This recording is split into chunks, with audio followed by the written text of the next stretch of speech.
Hey, what's up, studs? Ryan here, M&R Productions, and we have pictures of both LEGO Star Wars January 1st, 2024 sets revealed. One of them is rather exciting, and one of them is from Young Jedi Adventures. We'll start with the one from Young Jedi Adventures, the Crimson Firehawk. This one has 136 pieces and is going to cost $50, and it looks like a banger for a 4+ set. It has that fruit stand that we talked about in a previous rumor video with tons of different little accessories, and looks like a little piece of cheese and an apple on top. We have a little fish on top of a box, and then our three characters are R383, which is a pretty creative way to make that character. I figured they would do a complete mold, but it looks like they just took the BB-8 head and stuck it on a cylinder. Then we have the actual minifigures with Nubs and Nash Durango. Both of these look like fantastically accurate and well done minifigures with a new headpiece for Nubs, a new hairpiece for Nash Durango. Nubs, of course, is I think supposed to be much smaller actually in the show, if I remember from like watching the trailer, but still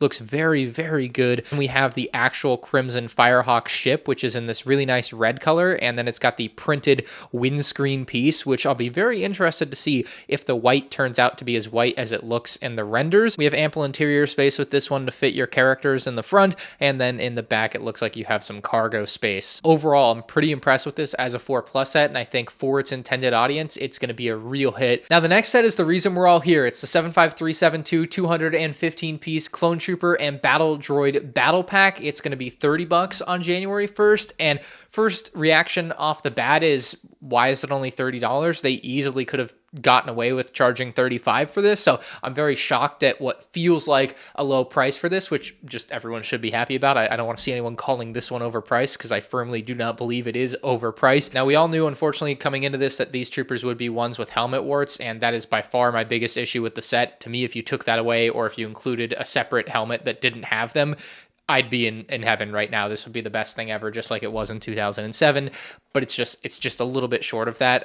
That aside, the characters included are the clone shock trooper, which I wish they didn't include here. I wish they had given us something else that we haven't been getting, like the yellow 327th trooper or something. My general thinking on that is make more different characters instead of releasing the same character over and over again whenever possible. So I feel like we missed out maybe on an opportunity to get another clone trooper variant by redoing the Coruscant Guard trooper here. However, I guess it does provide an opportunity to get more of them for your army and for your, Coruscant Guard gunship. There's always the silver lining opposite way to look at it. Now, for the regular troopers, these look pretty nice. These should have the same torso and leg print that we saw in that Clone Trooper minifig pack. Obviously, they're getting the different helmets here, though. Now, on the battle droid side of things, we have two regular battle droids, and it really popped off to me at first that one of the battle droids is holding the weapon on his back, and I was really curious what that was about. However, just in some of the other images, it appears that it's for the one that's on the staff, and it looks like it's just a regular Lego clip on his back. It's nothing special. Looking at the three included super battle droids, these should be completely new molds. We haven't had a super battle droid since 2015, and kind of the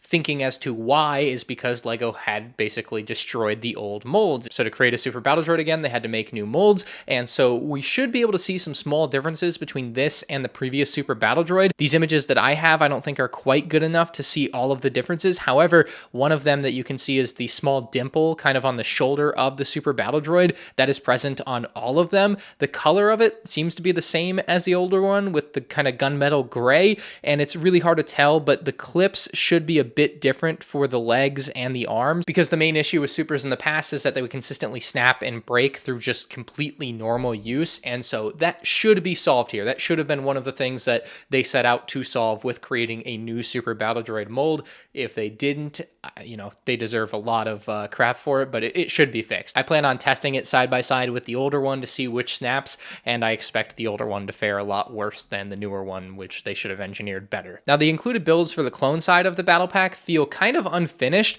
The speeder bike is just really bare. Like, there's not a lot there. It's kind of a hodgepodge design. It's not very aesthetically pleasing. I don't know if it's based on anything specific from, the show or the movie. I just don't, but I don't like the way it looks. I just don't care for it that much. And I feel like I can say the same for the little turret. I just feel like the aesthetic that we had in 2007 was a lot cleaner, a lot simpler. And I almost feel like, especially with that speeder bike, they try to do too much. They try to throw on too many small pieces, and it just ended up looking a bit wonky. Look, I don't really care that much about the battle pack builds, but I'm here to give you my opinion, and that's what I think about them. I think the droid builds in this set fared much better with a beautiful looking dark blue stap that color matches the included Tri-Droid. The Tri-Droid does have flick fire missiles. I thought it was not going to have flick fire missiles based on the leaked image that we saw maybe about a week ago. I think it overall looks really, really good. And for a kind of 2008 Clone Wars vibe to the battle droid side of things, that's great. I think that's awesome. Lastly, we'll touch on the box art, which is a beautiful Christophasis.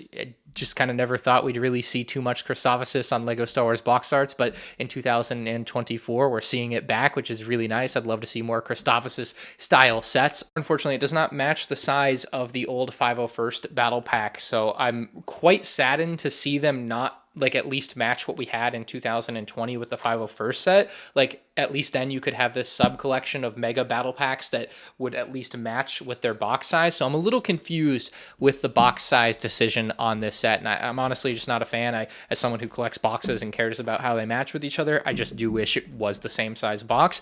Does it ruin the product? No, but like, is it one of those small things that kind of matters? Yes. And my last super hot take of the day, if you're going to give every clone trooper these ugly helmet warts, why don't you put the ugly helmet warts on the box art front and center on that 332nd trooper you have down there? You may as well make it look ugly too. Thank you guys for watching. I'm really excited for this battle pack outside of the helmets. Like honestly, I really am. I just wish they included better looking helmets for fans like me that actually really care about the way their clones look in their army. I have recently been setting up my clone army. Like 99.9% of my clones don't use accessories. Therefore, why should 99.9% of my clones suffer visually because 0.1% need accessories? They shouldn't. So that's just how I feel about it. Let me know what you think down in the comments section below. Don't hate me for my helmet hole opinion because I'm not changing it. Leave a like if you enjoyed. Subscribe to the channel. You can check out my review of that set as soon as I get it in hand. And this has been a long-winded outro. See ya.